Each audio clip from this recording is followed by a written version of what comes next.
quick question. When was the last time you read a book? Not scroll through social media, not skim through articles online, not read work emails or reports. An actual book, like cover to cover.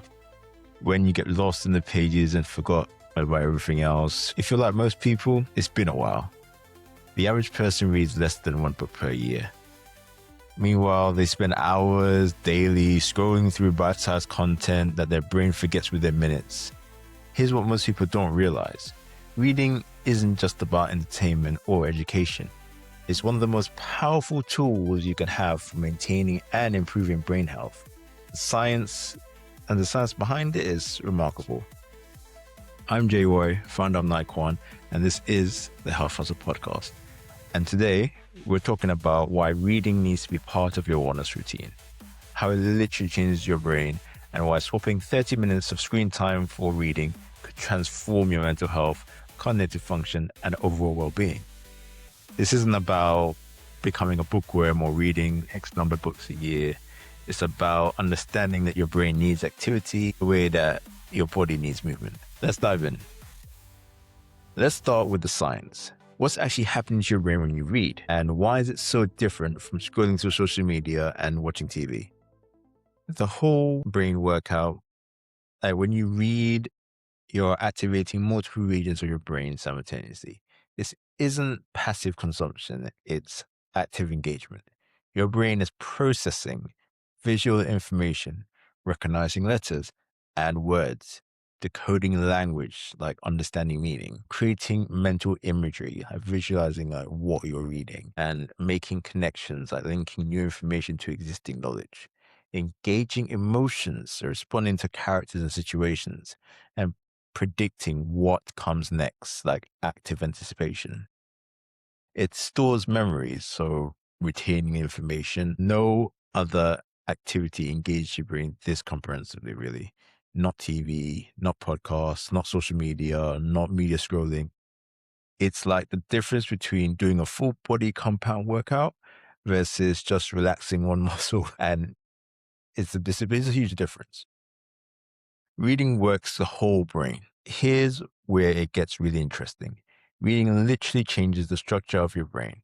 Studies using brain imaging have shown that regular reading increases gray matter density in areas associated with language processing. It strengthens white matter pathways. These are the connections between like brain regions, and creates new neural pathways and enhances connectivity over different regions of the brain. This is neuroplasticity in action. Your brain physically reshapes itself in response to what you do with it. And here's the crucial part. The brain it's either use it or lose it. Neural pathways aren't weakened, and eventually they disappear. If they're not used, they disappear. Reading keeps those pathways strong and creates new ones. There's a concept in neuroscience called cognitive reserve. Essentially, your brain's resilience against aging and disease. People with higher cognitive reserve experience less cognitive decline as they age.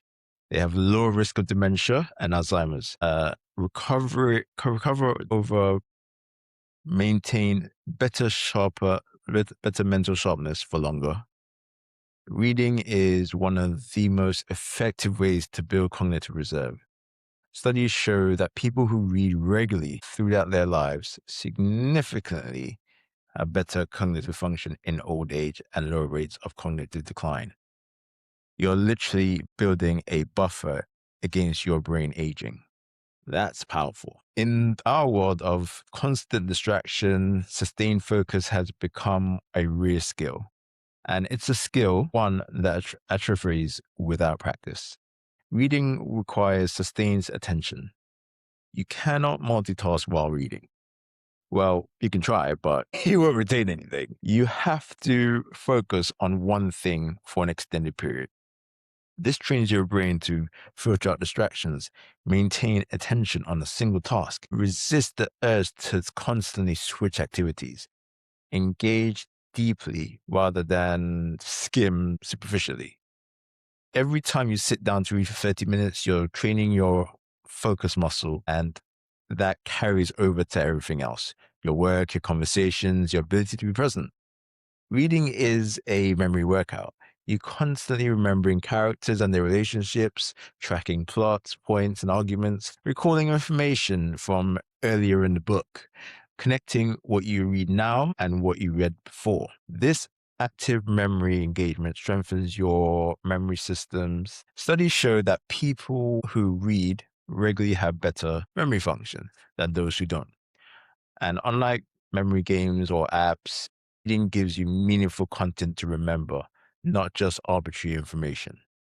Here's something remarkable: reading reduces stress more effectively than listening to music, going for a walk, or having a cup of tea.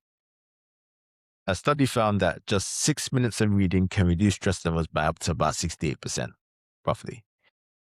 It works by lowering your heart rate and blood pressure, reducing blood muscle tension, shifting your mind away from stressors, and activating your parasympathetic nervous system, which is rest and digest mode from previous podcasts. This is why before bed it's so powerful.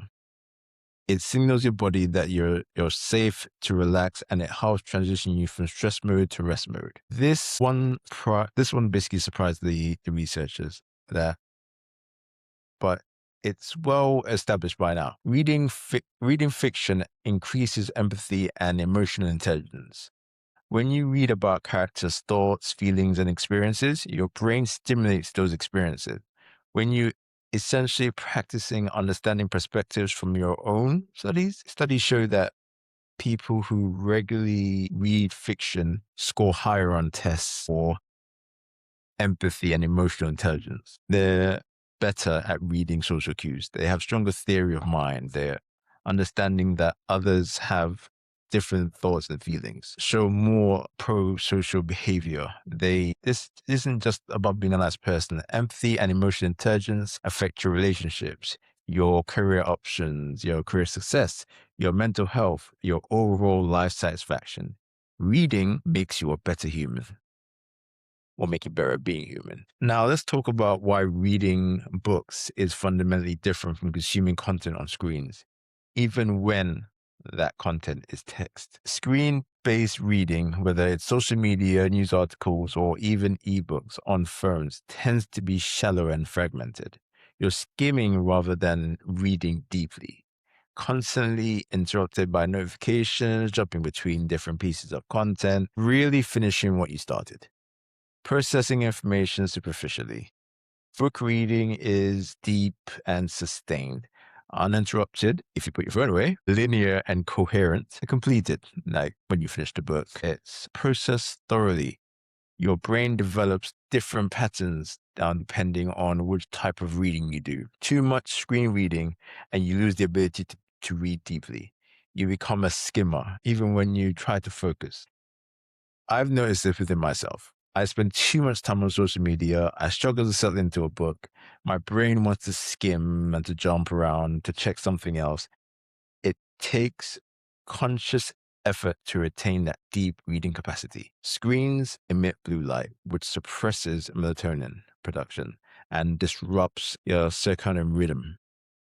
Reading on a phone or a tablet before bed makes it harder to fall asleep, reduces sleep quality, it shifts your whole sleep cycle later. This leaves you feeling less rested. Physical books, they don't have this problem. Reading a physical book before bed actually improves sleep quality, creating a calming ritual, reducing screen time, activating the relaxation response, not suppressing melatonin. And this is why I always recommend physical books for bedtime, not screens. When you're reading on a device, you're one notification away from leaving that book. One text message, one email alert, one social media ping. Even if you have the notifications turned off, the temptation is there. Let me just check. And suddenly you spend 20 minutes scrolling through instead of reading. Physical books don't have this problem. They offer no distractions, no escape hatches, no temptations, just you and the content. This creates the condition for deep focus that screens actively work against.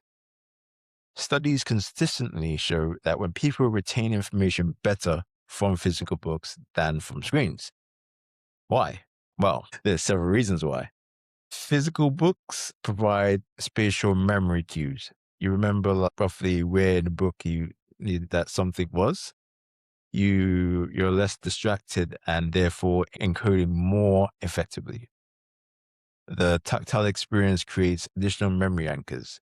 You're more likely to read carefully rather than skim if you're reading for learning or retention. Physical books have a clear advantage. Screen time causes digital eye strain, dry eyes, blurred visions, headaches, difficulty focusing.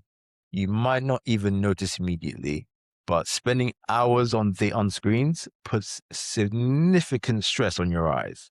Physical books are more easier on your eyes. They don't emit light, don't require constant refocusing, and don't create the same strain. Multiple studies have found that comprehension is better when reading physical books versus screens, especially for longer, more complex material. This seems to be related to the ability to flip back and forth easily, the tactile feedbacks of turning pages, the visual spatial memory of where information was on that page. Lower distraction levels for deeper understanding and not surface level information gathering. Physical books just win. Here's a bigger issue. Excessive social media and screen time is literally wiring your brains for distraction, superficially and instant gratification. The more time you spend scrolling, the harder it becomes. Sustaining attention on anything, engage with complex ideas, think deeply about anything. Read anything longer than a few paragraphs. Read books. Reading books is the antidote. It retains your brain for depth, focus, and sustained engagement. This isn't just about reading. It's about preserving your capacity for deep thought. Now, let's connect this to overall wellness. Isn't this good for your brain? It affects your entire well-being. Reading has a profound effects on mental health. It provides an escape for rumination and worry. It trains focus away from anxious thoughts. It activates the relaxation response. It offers perspective on your own challenges. For things like depression, it combats the isolation that feeds depression, provides connection to characters and ideas, offers hope and new perspectives, engage the mind in ways that counter depressive rumination. For stress, more effective than most stress relief activities, it creates psychological distance from stressors, provides mental breaks from daily pressures, improves stress resilience over time. I've worked with clients where adding 30 minutes of daily reading made a notable difference in their anxiety and mood, sometimes more than interventions that we tried. Touched on them earlier, but it's worth emphasizing. A consistent bedtime routine can dramatically improve sleep. And here's why. Creating a relaxation ritual that signals bedtime, reduces screen time before bed, it calms the mind and body, provides transition time from day to sleep, gives racing thoughts something constructive to focus on. The key is making it a ritual. Same time, same place, physical book, comforting setting. Your brain learns reading in bed means sleep is coming. Many of my clients who struggled with sleep found that replacing phone scrolling with reading before bed was a game changer. For longevity and aging, this is remarkable. Studies have shown that people who read regularly, they live longer. A Yale study found that book readers lived approximately 2 years longer than non-readers, even after controlling for other factors like education, health, and wealth. And why? Well, there's several reasons. Cognitively reserve, protecting against dementia, stress reduction benefiting overall health, better sleep supporting all body functions, mental engagement preventing cognitive decline, social connection through discussion and book clubs. Reading isn't just preventing cognitive decline, it's extending your healthy lifespan. Reading expands your vocabulary in ways that conversation alone just can't. Written language uses more varied and sophisticated vocabulary than spoken language. The more you read, the more words you're exposed to, and the more your vocabulary expands. This now affects your ability to express yourself precisely, your comprehension of complex ideas, your professional communication, your confidence in various settings. Strong communication skills affect everything from career skills or career success to relationship quality. Reading builds those skills. Reading, especially fiction, enhances creativity and problem-solving abilities. How? Exposure to different scenarios and solutions. Practice imagining alternatives. Engagement with more complex problems and resolutions.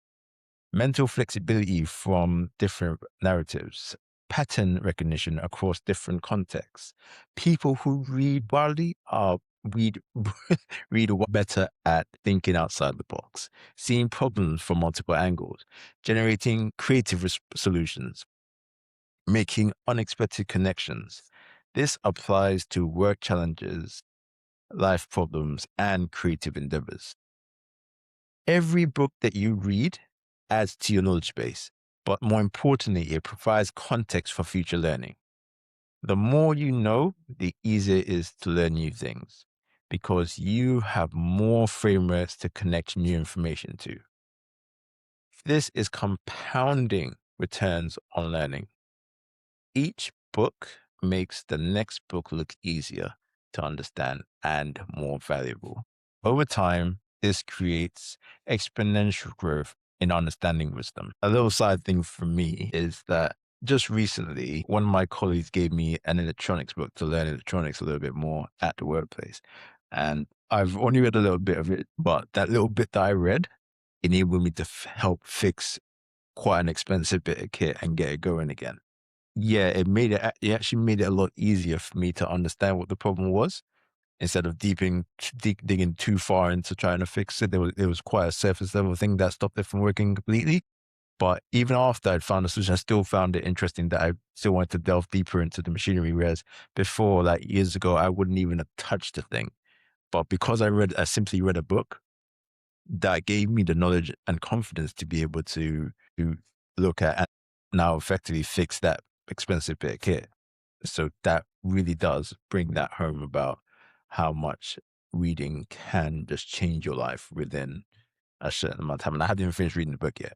Once I finish reading that book, I'll probably have a whole new lease of life when it comes to electronic books. Create connection, like sharing reading experiences to discuss like book clubs and reading groups, recommendations and discussions, common ground with others.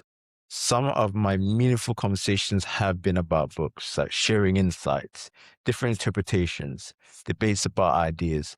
Reading gives you things worth talking about and beyond surface level small talk. All right, you're convinced reading is important now. Now you need to actually make it a consistent practice when you're busy and distracted. Don't commit to reading 1 hour a day if you haven't read in months. That's setting yourself up for failure. Start with 10 pages a day, 50 minutes before bed, one chapter at a time. That's it. Just make it so easy that you can't fail. 10 pages a day is 3,650 pages a year. And that's 12 books, or 12 to 15 books, depending on length, from just 10 books a day. 10 pages a day. That ability to start small builds the habit and it increases from there. So make it convenient. Reading has to be easier than the alternatives. Practical tips, I would say, is to keep a book on your nightstand or just next to your bed. Like carry a book in your bag. Have a book in your living room. Keep one in your car for waiting time. Make books more accessible than your phone. the easier it is to start reading, the more likely you are to do it. I keep books everywhere. One in my bed, one in my bag, one in my living room. Wherever I am, there's a book that I want to read within reach. Don't try to add reading to the top of everything else. Replace something less valuable. Instead of scrolling through social media before bed, read. Watching another Netflix episode, read. Mindless browsing the internet, read. Scrolling through your commute, read. You're not adding time to your day, you're using existing time differently. This sounds obvious, but people often try to read books they should read instead of the books they want to read. If you're trying to build a reading habit, reading whatever interests you, fiction, non-fiction, mysteries, biographies, self-help, whatever it is, the goal is to read, not impress anyone with what you're doing or what you're reading. Once the habit is established, then you could branch out. But start with what excites you.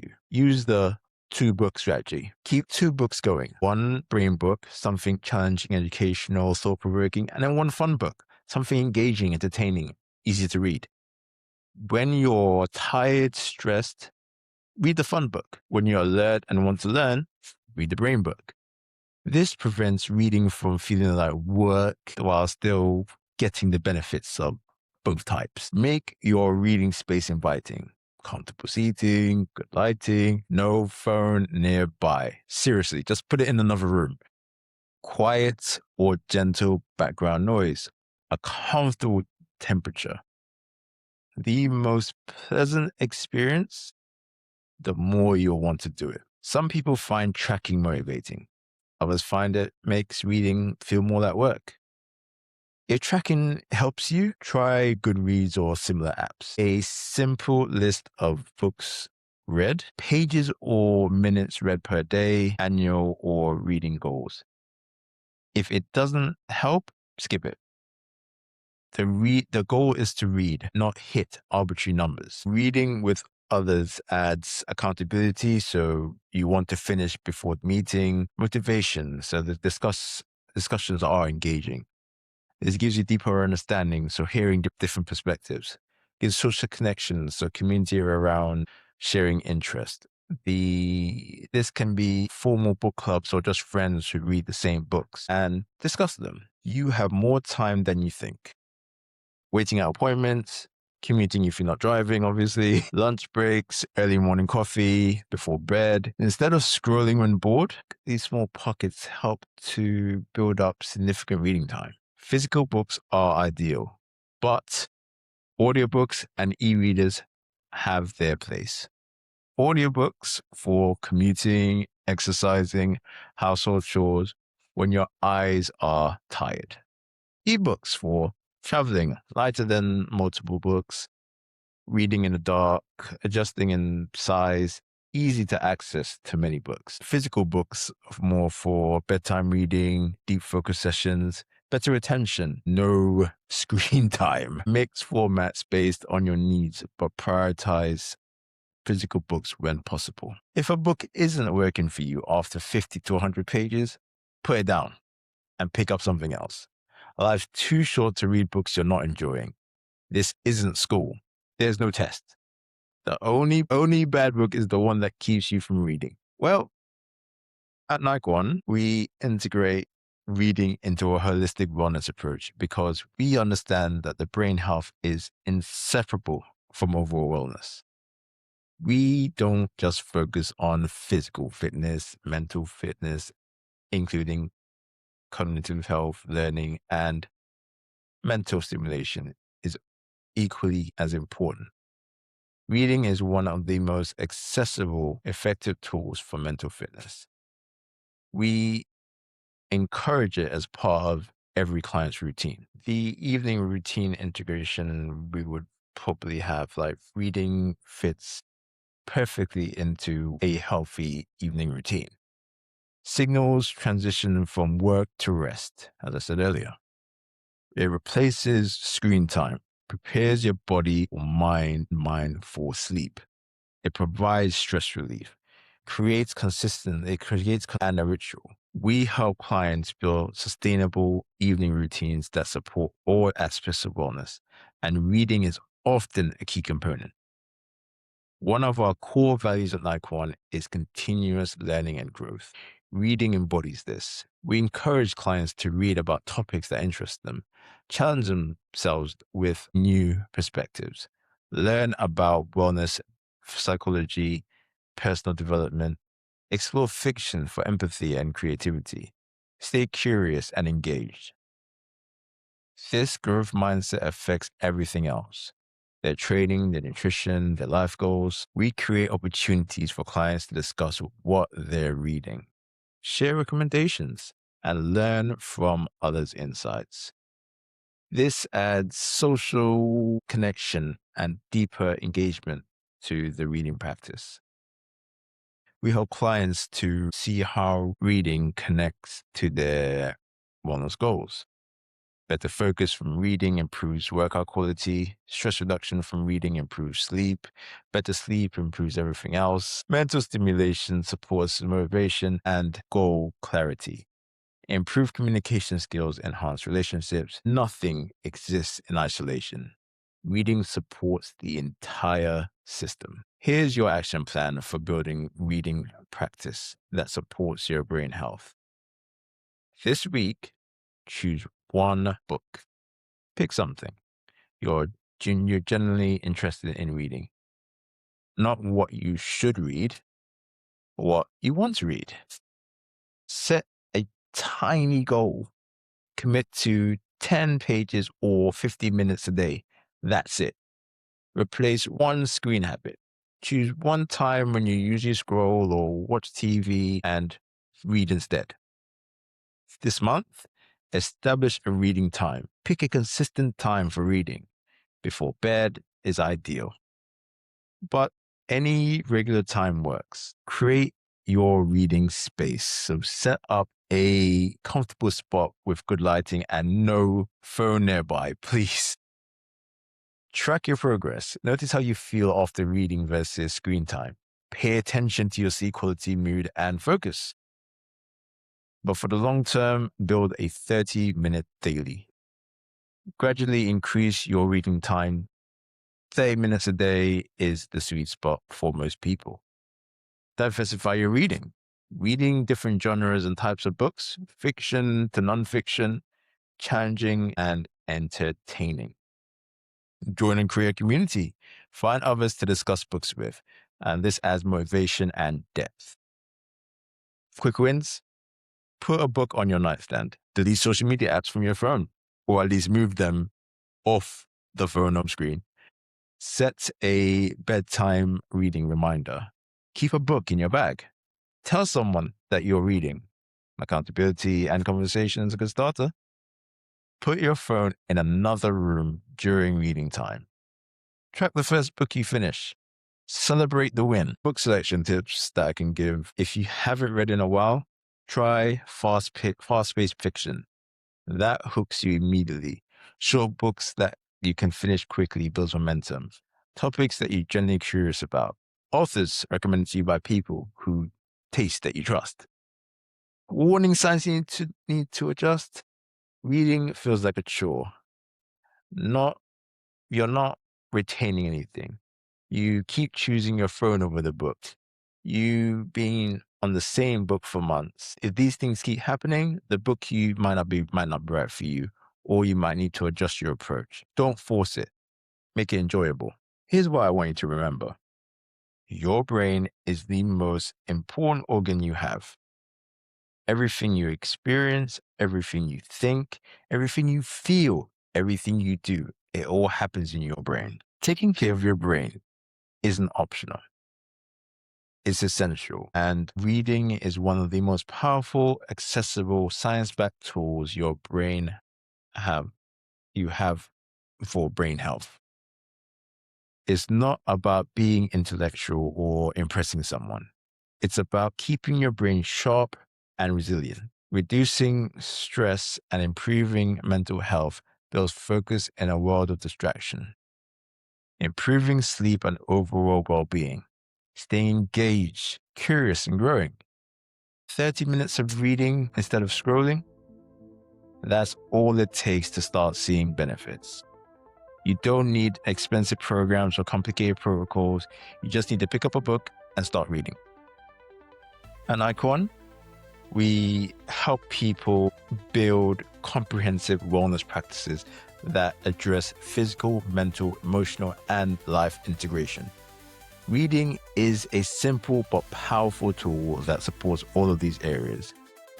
If you're ready to take a holistic approach to your wellness, one that includes your brain health, not just your physical health, visit Nikon.co and take our compatibility quiz. Share this episode with someone who's always on their phone and never reads anymore. They might not realize how much they're missing. And remember, every book you read is an investment in your brain, your future, and your quality of life. It's time well spent. Until next time, this is Jay-Roy reminding you that the best time to start reading was years ago. The second best time is tonight. Pick up your book or pick up a book. Your brain will thank you.